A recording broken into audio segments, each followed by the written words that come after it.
Many professionals might dream about leaving their 9 to 5, but they stay put because it makes sense. They've got the salary, they've got stability, they've got predictability, they know what's coming next, they know that they can, go for a promotion. And on paper, that makes sense. They've worked hard to get to where they are. And many times when people talk to them about leaving their job, they say just take the leap, jump, bet on yourself, take the chance.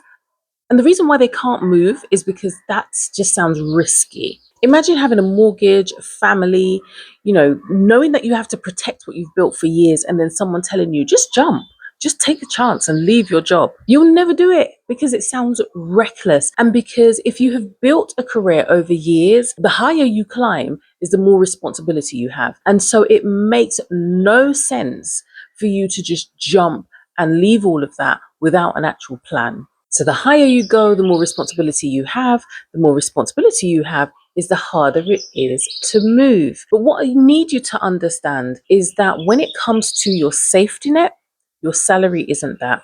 And your 9 to 5 is definitely not that. You might be stable, but safety and stability are two very different things. Your salary comes in every month, you know what goes out, your bills are protected. But if your income is solely dependent on one employer, then you're exposed. And many times you don't understand how exposed you are, how vulnerable you are until there's a restructure, until there's a change in management, until you start experiencing burnout, or until you have health issues.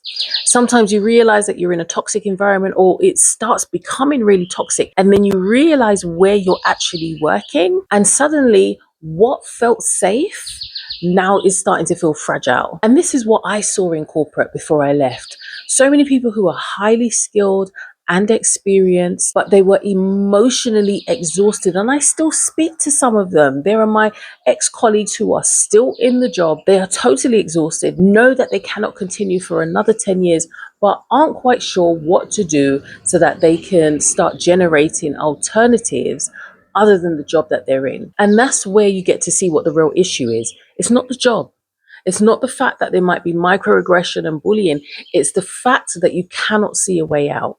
It's the fact that you're dependent on that job. And that dependency is the problem. When you have your entire income sitting in one organization, you start to do things that you wouldn't normally do if you had that freedom to be yourself and to be able to bet on yourself. This is where you sit there and you tolerate more. You shrink yourself. You start staying silent, not thinking about what the possibilities are.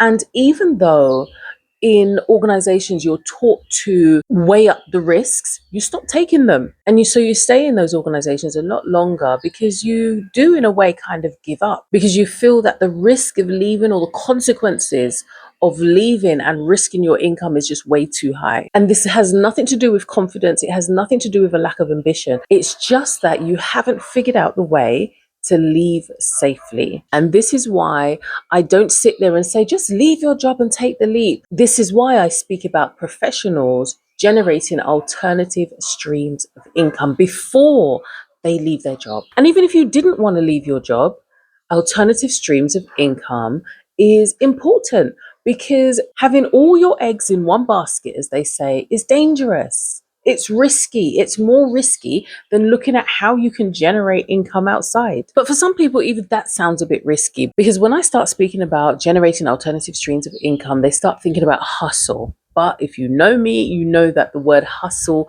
is not something that I promote. Hustle culture is about burning the candle at both ends, working 24 hours a day and just working and working until you burn out. You replace one type of burnout for another, and that's not what I endorse. What I am talking about, however, is thinking about the skills and talents that you're sitting on, leveraging those skills so that you can start consulting, freelancing, coaching, doing advisory work, training, creating digital products, monetizing the experience that you already have. Because many of you are sitting on years, decades even, of experience and skills that you're only allowed to use in the way that the organization tells you to. But you know that you are talented enough and skilled enough to be able to put it out in various different formats. And you also know that some of the ways that you're told or expected to use your skills in your job, whether it's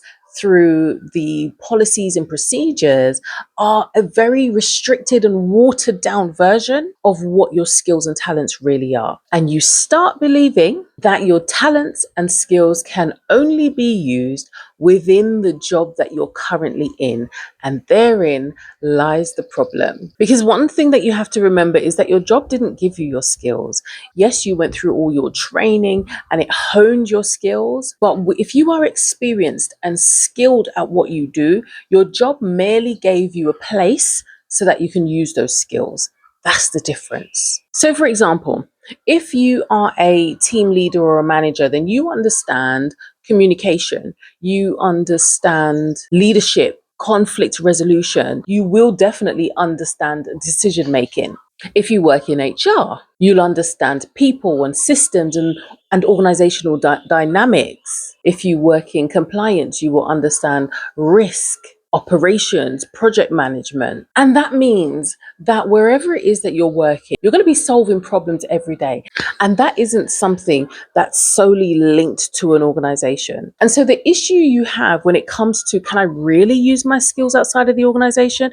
It's not a capability issue, it's an issue of translation. Because the longer you stay in corporate is the more you believe that your skills can only be used within that context. And that is so not true. And if you get past that fear, then you start worrying about, what if people see me? I'm going to be on social media. My colleagues, my managers, and all these people are going to be seeing me. I wonder if you can hear the chickens up there.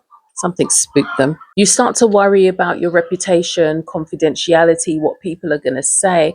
And those are real valid concerns, because we know that optics are everything when it comes to corporate. And we know that office gossip happens, and that you may have conversations with your managers that you really don't want because you're putting yourself out there and being visible. And you're right to have those concerns because your reputation matters. And because of that, I've created a free guide. It's called How to Post Online Without Risking Your Job. And I created it for the professionals who know that they need options, who know they have skills, but aren't quite sure how to do it properly, how to do it without risking their job, and want to know the best way to show up, be visible, but do so safely without risking everything that they've built over the years, over the decades. The people who transition the best from their 9 to 5 are not the people who are loudest and just visible everywhere, but they're the people who are strategic. Creating alternative streams of income is not about greed. It's about reducing your vulnerability, creating options, and creating breathing room. And when you do that, you start moving differently. You think differently. You start tolerating less. You stop operating from survival and you look at ways to thrive, because you realize that you are no longer dependent on that one thing. So download the free guide below. So if you've had thoughts about leaving your job, but you're worried about risking your salary, have a think. Are you safe or are you stable? See you in the next video.